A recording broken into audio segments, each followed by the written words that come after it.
in Swedish and German, du sowas willst nicht glaube.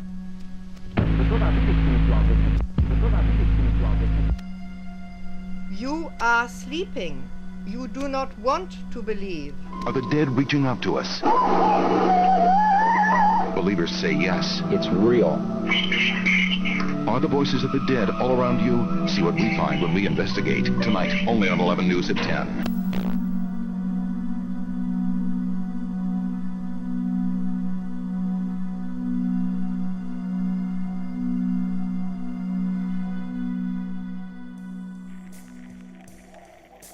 Audio recordings have supposedly been picking up anomalous voices since the phonograph. In the 1920s, Thomas Edison said in an interview with Scientific American, "It is possible to construct an apparatus which will be so delicate that if there are personalities in another existence or sphere who wish to get in touch with us in this existence or sphere, this apparatus will at least give them a better opportunity to express themselves." It's debated how serious he was, and nothing was constructed for this as far as we know. Known instances of audio recorders seeming to pick up voices of the dead occurred various times in the following decades. In the 1950s, 2 Catholic priests were analyzing music on a recorder when they heard unexplained voices. One heard the voice of his deceased father, who allegedly called him by his nickname. He was said to have told a surprisingly supportive Pope Pius XII about the experience. In the late 50s, a Swedish artist named Fredrik Jurgensen was recording bird songs in the country. On playback, an unidentified male voice speaking Norwegian could be heard discussing nocturnal bird songs. Jurgensen continued to receive many messages he believed were meaningful, including a message that he claimed was his mother saying, "You are being watched, Friedel, my little Friedel. Can you hear me?" Researcher Konstantin Raudive found Jurgensen's recordings compelling enough that he joined him in researching EVP. Similar to Jurgensen and before him the Catholic priest, a compelling experience for him was hearing what he believed was a parent calling him by a boyhood name.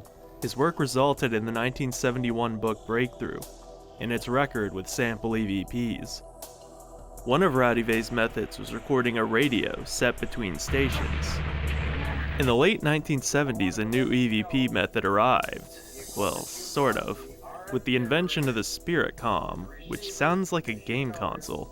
It consisted of tone and frequency generators with 13 tones along a general range of an adult man's voice, which then fed into a transmitter with a radio tuned to the signal. Good morning.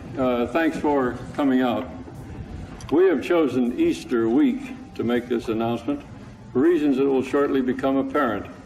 For many Christians, our findings may be one of the most significant items of news in 2,000 years. A spirit claiming to be a scientist supposedly gave engineer George Meek the idea for a machine that would allow two-way communication with the dead. Well, the first 2 models apparently failed, but luckily Meek met engineer and self-proclaimed medium William O'Neill in 1975. In the early 80s, Meek claimed there had been over 20 hours of conversation with a spirit called Dr. Mueller. I'm talking to George, Doctor.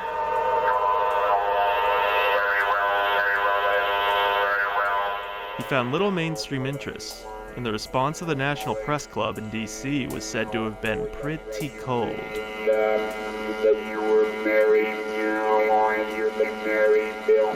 Another EVP device was the Frank's box, known more often today as the Spirit box. The Spirit box is a radio receiver with the scan lock mechanism disabled, so that it repeatedly scans frequencies at a certain rate, the idea being that entities can somehow harness the signals to create their own messages. Yet another EVP method was the Alpha, invented in 1982 by microelectronics lecturer and former NASA speech recognition expert Alexander McCrae. Alpha includes a biofeedback unit connected to a speech synthesizer that supposedly produces good EVP more frequently than previous methods. When in the vicinity of a radio and not tuned to a station, McCrae accidentally found out that strange sounds would come through that were sensitive to movement. He spoke his notes into a tape recorder, and on playback claimed he heard voices. including his own recently passed father. What he said was a typical phrase that he used. He used it so much, in fact, that it became his nickname.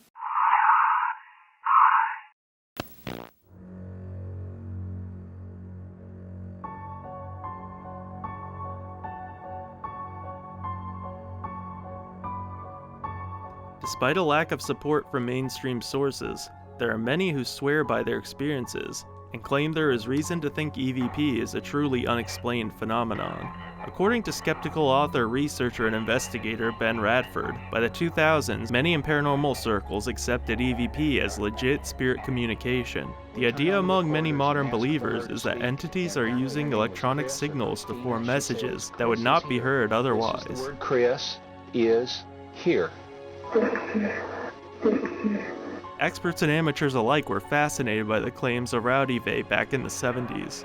In the 80s and 90s, a couple in Luxembourg experimented with radio systems and was said to consistently communicate with otherworldly voices, including with an entity that claimed it was non-human. When the author of a webpage on the topic visited in 1994, he claimed the late Rowdyvey said in English, "It can only work when the vibrations of those present are in complete harmony, and when their aims and intentions are pure," and gave each present a personal message. This group claimed they received spirit phone calls and visual messages via computers. The author of the webpage claimed that at one point he talked to Rowdyvey over the phone for 15 minutes. Thank you very much, Constantine. Talk about long distance. Another enthusiast was a German professor, Dr. Ernst Senkowski. He believed that he independently replicated Rowdyvey's results in the late 70s, and throughout the 80s collected data from operators of various languages.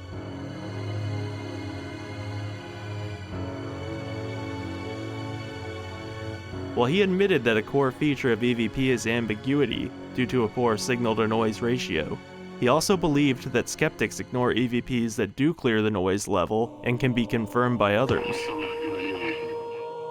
In 1977, he received a message that was understood the same way by 4 people in the room.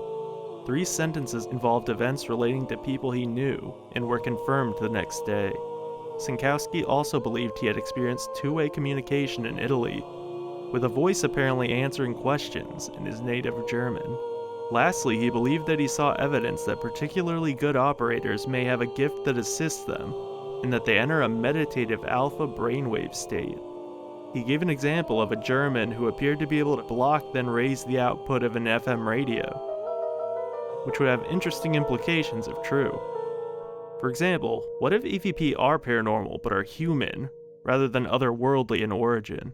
Yet another EVP enthusiast was the previously mentioned alpha inventor Alexander McCrae, who stated in a 2005 article for the Journal of the Society for Psychical Research that alpha, quote, was not designed nor intended to operate in this way, and the utmost skepticism was leveled at the early results.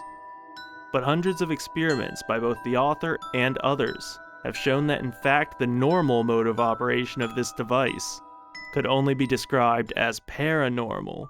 Some of the characteristics McCrae observed in his EVP were that most were under 2 seconds, that they were often broken up when longer, that short messages were louder, which to McCrae implied some sort of energy limitation, and that one could receive almost twice as many responses if they addressed what they spoke to, which he saw as evidence of communication. He developed an argument from probability about the messages, stating that, quote, each utterance is complete. Now that cannot be random. I have worked out that the odds against all the phrases being short and the right length happening by chance are of the order of 1,000,000,000 to 1. McCrae also found that if one kept to a particular time or place, there seemed to be a gradual increase in results, something that I've seen various EVP enthusiasts mention. He used what he described as standardized phone name matching and came to the conclusion that they were more consistent with actual speech rather than illusion. I should note here that I'm not sure if any of these are remotely valid interpretations or not. When using a panel to analyze messages, he said researchers found that high-quality EVPs were heard in similar ways. One message showed an accuracy of over 50% between 3 people independently. As with EVP in general, there's the problem of possible cross-modulation with radio waves. Devices with RLC circuits can pick up radio waves from various sources. McCrae tried to solve for this with his Calpe experiments. The idea being that in a coastal tourist town in Spain, the voices should only be in Spanish if intrusions from radio broadcasts were the cause. The EVPs he picked up there were all English, which he saw as evidence in favor of the phenomenon.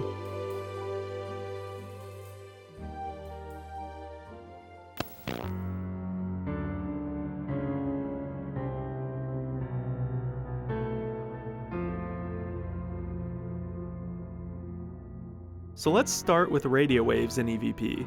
More devices and mediums than just radio use them. Cordless phones, walkie-talkies, baby monitors, television, all use radio waves.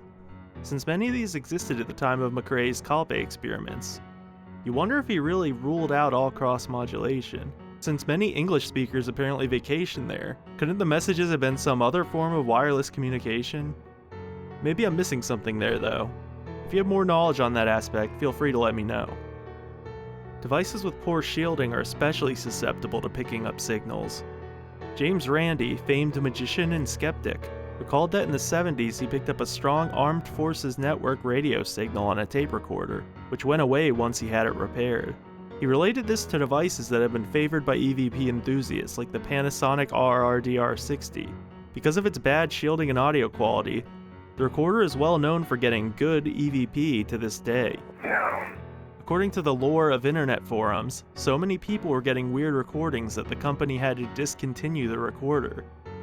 Enthusiasts say the very low quality is actually what allows spirits to communicate more easily, but counters to that are pretty obvious. This brings us to the next big scientific explanation for EVP, that they are often misperceived.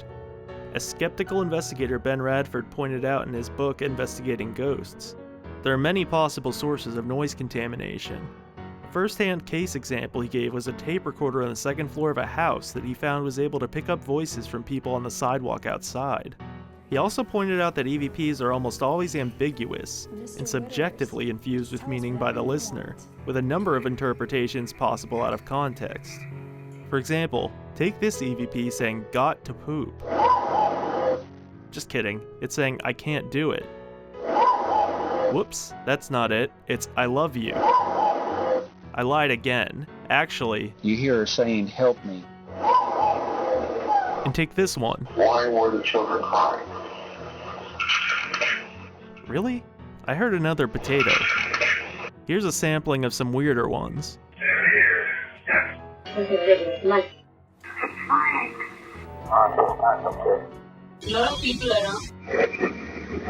But even those are pretty ambiguous. Although they do sound enough like the message that once provided, it's difficult to hear anything else.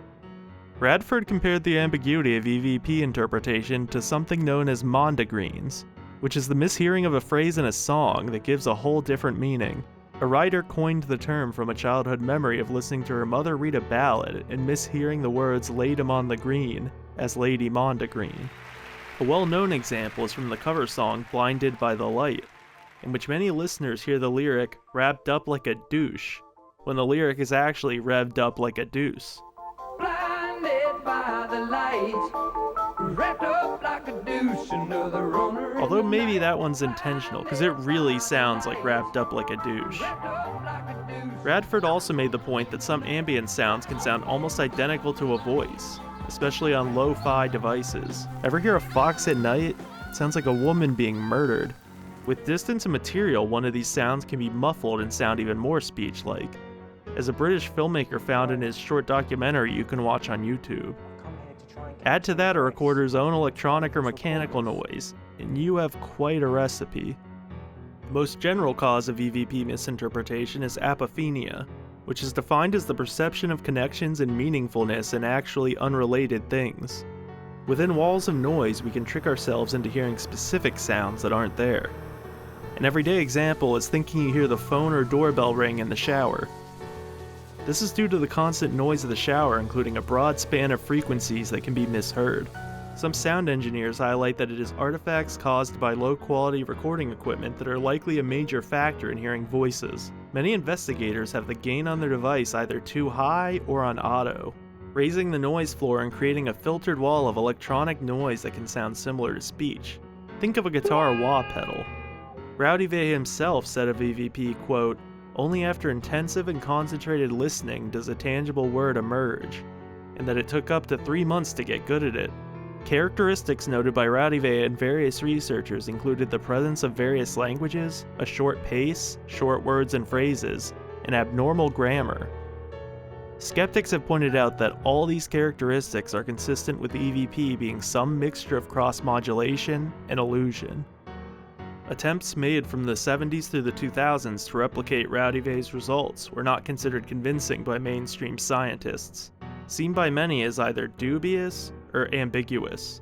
A 1975 study took Rowdy Vey samples and gave them to participants without interpretation. Apparently not a single participant came away hearing what Rowdy Vey had. Then in 1980, a researcher listened to a Rowdy Vey tape and found that a 37-word German passage that Rowdy Vey had believed to be one of his greatest hits was likely from an Easter Sunday radio show. In a more recent 2001 study using the radio microphone method, the researcher stated that, quote, "Replication would be said to have occurred if there were to be replication in the strong sense, that is to say, if the voices were to be sufficiently clear and the information sufficiently distinctive to characterize them as anomalous." The most compelling message heard was Tell Peter that 2 of the 3 researchers heard independently. It was a female voice, quote, "juxtaposed at one point on a cacophony of voices that faded in, then out." Tell Peter His colleague thought the solo female voice resembled a now deceased woman she had known with a husband named Peter. The author nonetheless concluded that overall they had replicated EVP in a weak sense, but that nothing, quote, "was clearly anomalous, let alone attributable to discarnate beings." And that, quote, "if spirituality is important for success in EVP experiments, perhaps we were not spiritual enough." In the British filmmaker's short documentary I mentioned earlier, posted on YouTube in 2014, his final experiment involved putting a soundproof box in an acoustic isolation chamber. In contrast to the voices he picked up from bird sounds outdoors, all he got here was static. At some times, developments in EVP have likely been a hoax, as Kenny Biddle illustrated in a Skeptical Inquirer article on Spiritcom. The voices didn't overlap, and O'Neill's mouth wasn't shown. In one clip where he did face the cam, it seemed to Biddle like there was an audible edit. In addition to all this, O'Neill was a ventriloquist. After George Meek first tried to announce Spiritcom in November '81, O'Neill claimed the spirit of Mueller was done communicating, and Spiritcom never worked again. 5 years after the DC press conference, a Dr. Terence Peterson penned an article for Fate magazine, in which he identified the buzzing as an electrolarynx, a device for people who have had their larynx removed. As for the Frank's box or spirit box, while it does seem to work for people, it has many of the same problems as traditional EVP. Skeptics wonder why messages have no grammar and rarely, if ever, give info to verify. Any other questions? We'll do like 3 more questions, guys. Go ahead, They ever try to communicate with us? Do you hear that? All the time, yes. How? You need to listen. I said you need to listen.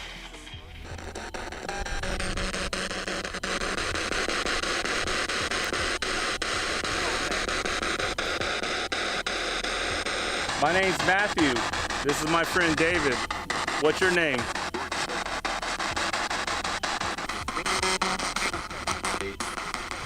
Say Lee. You hear Lee? I heard Lee. How many people are here? Can you tell me goodbye? Even when we can't prove a hoax, we have no reason not to be skeptical of more clear recordings like these. What is your name? Can you say your ABCs with me? I'm going to start, and I'm going to let you continue. How about that? Here we go. You ready? A, B, C.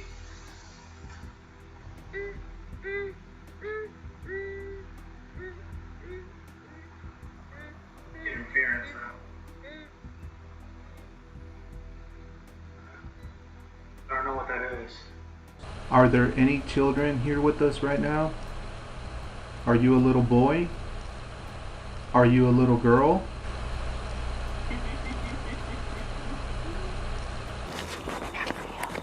Last chance to talk into my device.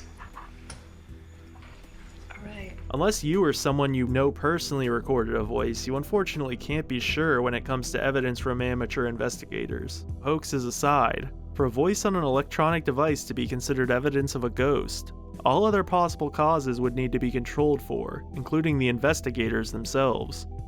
Research has shown that believers have a more liberal bias in detecting voices in audio than skeptics, who show a more conservative bias. There was also an old experiment where people were told to listen carefully to random repeated sequences of vowels, but nonetheless thought they heard intelligible messages and were convinced they were correct about them. Another factor that must be considered when dealing with EVP is the significant bias our beliefs and desires provide. Confirmation bias seems to hold a lot of influence over how people respond to it. Enthusiasts highlight what they label as their hits and downplay all the times they get next to nothing. Armchair skeptics, on the other hand, often just laugh, call bullshit, or vaguely gesture at the possible explanations. With an EVP, we hear an unexplained message with our own ears, and if we can't easily think of an explanation, we may put it in the category of mysterious or even otherworldly. But the question is, should we?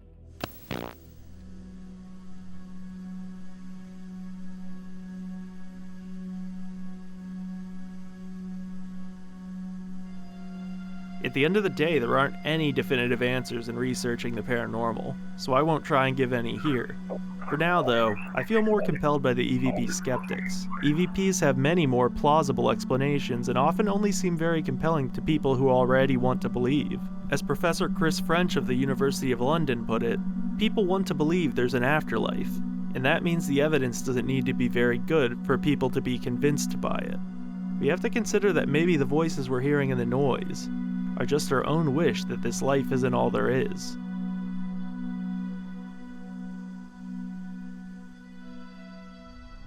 So, good to see you again. You too. We had a camera in the room where you saw the woman on the bed, and we captured a voice. We are at the top of the staircase. And I would like to take you back. Yeah, they weren't there. My mom's picture up there was there. Yeah. We had this spike as soon as you mentioned your mother. But this is your mom, potentially. And there's another piece we want to show you, and we want you to be honest with us about what you hear, okay? Are you the person that we were talking to upstairs? I hear a woman's voice. Now? Ma? Me personally, I feel like she's saying mom. I don't think it sounds that American to me. Right. But it could be Mary. The last words your mom said to you were what? I'll always be looking over you. Oh, wow. It kind of makes sense now. You know, I don't feel so freaked out now. Yeah. It was very emotional for me because I was very close to my mom. It was a good feeling. It was just overwhelming to think that she is looking over me. She was definitely there, and I feel great.